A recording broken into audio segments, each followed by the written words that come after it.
ഏലിയാവ് സാരഫാത്തിൽ ചിലതൊക്കെ ചെയ്തു. ഈ അട, മരണത്തിന്റെ അട കഴിച്ചതാരാ? ഏലിയാവല്ലേ? ഈ ഏലിയാവ് ചൂരച്ചെടിയുടെ തണലിൻ കീഴിൽ വന്നപ്പോൾ അട എഫക്റ്റ് ചെയ്തു. ഏതട?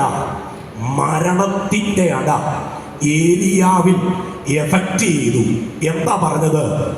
ഏലിയാവ് ഇപ്പോൾ പറയുക, മതി യഹോവേ എൻ്റെ പ്രാണനെ, ആമേൻ, മതി യഹോവേ.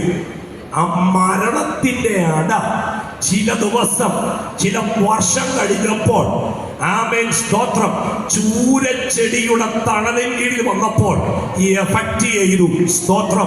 പറയുകയാ, മതി, തീർന്നാൽ മതിയെന്ന്. ഇല്ല ഏലിയാവേ, ഇനിയുണ്ട് ആത്മാവിന്റെ ശുശ്രൂഷ. ചില പകരക്കാരെ നീ കണ്ടെത്താനുണ്ട്. ആമേൻ. ചിലരുടെ മേൽ ചിലത് പകർന്നു കൊടുക്കുവാനുണ്ട്. ഇന്ന് മകൾ ഞാനിന്റെ വാക്കിന് വേഗത്തിൽ വിരാമം കുറിക്കുകയാ. ഒരു പകർച്ച ചില മേഖലകളിൽ വെളിപ്പെടാനുണ്ട്. ചിലരിൽ നിന്നും ചില ഇടങ്ങളിലേക്ക് ആത്മാവ് ചിലത് പകരാൻ പോകുക.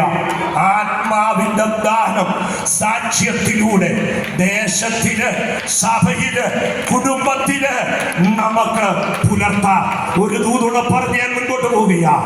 പത്രോസ് നടന്നു വരുമ്പോൾ രോഗികളെയെല്ലാം വഴിയിൽ ഇങ്ങനെ ഇട്ടിരിക്കുകയാണ്. നിഴല് തട്ടിയാൽ സൗഖ്യമുണ്ടാകും.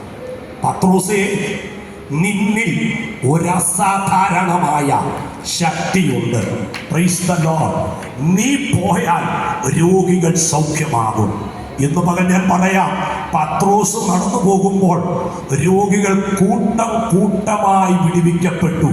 എങ്കിൽ നിഴലിൽ മേലും വ്യാപരിക്കുന്ന ഒരു ശക്തി. Praise the lord. ഹല്ലേലൂയ. ഇന്ന് പകൽക്കാലം ഈ ശക്തി പ്രാപിച്ചു വേണം നമുക്ക് മടങ്ങിപ്പോകാൻ. നല്ല സാക്ഷ്യം പുലർത്തുന്നവരായിട്ട് വേണം നമുക്ക് മടങ്ങിപ്പോകാൻ.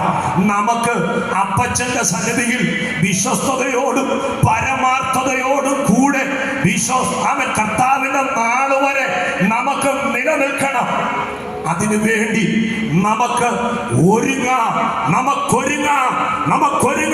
കർത്താവിന്റെ വരവിനായി നമുക്കൊരുങ്ങാം. ഇങ്ങനെ അവസരം ഒരുക്കി തന്ന കർത്തൃദാസന്മാർക്ക് പ്രത്യേകം നന്ദി പറഞ്ഞിരിക്കുന്നു. God bless you. മറനാഥ.